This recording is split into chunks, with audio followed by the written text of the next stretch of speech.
Samsung a levé le voile sur tout ce qu'il a dévoilé cette fois-ci.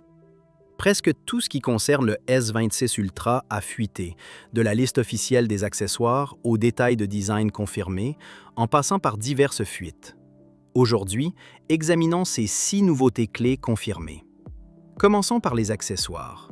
Cette année, Samsung a pleinement adopté la norme Qi, ce qui signifie que tous les modèles S26 seront équipés d'aimants intégrés. De ce fait, la plupart des accessoires officiels ont été profondément repensés autour de cette fonctionnalité magnétique. On trouve ainsi des coques magnétiques en fibre de carbone, en silicone, transparentes, et même des coques magnétiques anti-choc. Il existe également une bague magnétique que Samsung appelle la Dual Magnetic Call Ring. Si la signification de double reste floue, Google a déjà implémenté une fonctionnalité similaire sur le Pixel 10 Pro. On peut donc supposer que Samsung a opté pour une approche similaire. Autre accessoire magnétique, une batterie externe. Bien que l'image disponible pour l'instant soit en niveau de gris, ses caractéristiques techniques ont déjà été révélées. Une capacité de 5000 mAh compatible avec la charge rapide 15 watts. Honnêtement, ces spécifications sont un peu déroutantes. Le S26 Ultra est compatible avec la charge sans fil 25 watts. En observant attentivement sa conception, on remarque que Samsung a prévu un renfoncement dans la batterie externe pour qu'elle épouse parfaitement la forme du téléphone, évitant ainsi tout contact avec le module photo. C'est un point crucial. Si vous envisagez d'acheter un porte-carte magnétique ou un support pour le S26, évitez les modèles décoratifs.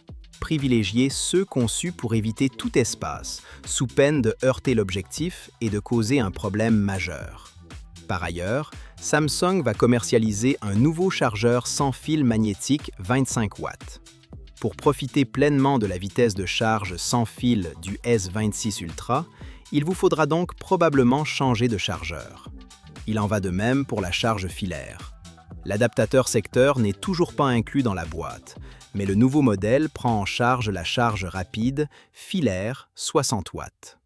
Vous devrez acheter l'adaptateur séparément pour bénéficier de la vitesse de charge maximale. Parlons maintenant de la bêta de One UI 8.5, qui a discrètement dévoilé le design complet de la série S26. Il correspond parfaitement aux fuites de ces derniers mois, reprenant le même module photo que la série Force. Les noms de code M1, M2 et M3 font respectivement référence au S26, S26 Plus et S26 Ultra. Par ailleurs, cela marque officiellement la fin de l'ère des tablettes incurvées. Si vous souhaitez une preuve supplémentaire que le S26L sera équipé d'un processeur Snapdragon à l'échelle mondiale, consultez les documents de certification de la FCC. La FCC a certifié que la version américaine et toutes les versions internationales seront dotées du processeur Snapdragon 8L.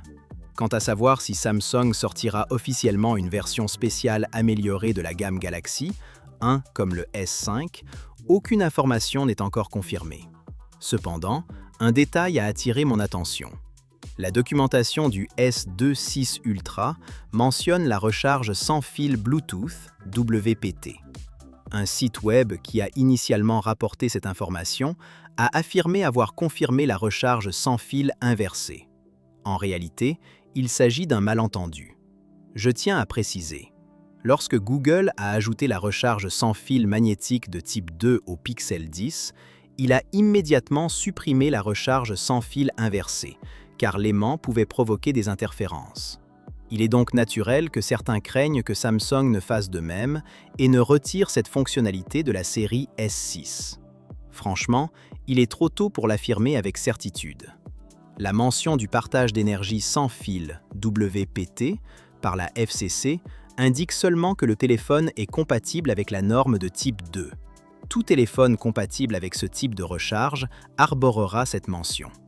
À moins que le document ne mentionne explicitement le partage d'énergie sans fil, nous ne pouvons pas confirmer la compatibilité avec la recharge inversée. Or, ce document ne fait aucune mention de ce terme, ce qui laisse penser que la recharge sans fil inversée pourrait être compromise.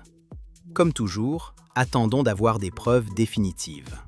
Si vous envisagez d'acheter la version standard ou la version Plus, voici une bonne nouvelle. Les dernières informations en provenance de Corée du Sud indiquent que le processeur Exynos 2600 pourrait être commercialisé uniquement en Corée du Sud. Cela signifie que les utilisateurs du reste du monde recevront probablement les S26 et S26 Plus équipés de processeurs Snapdragon.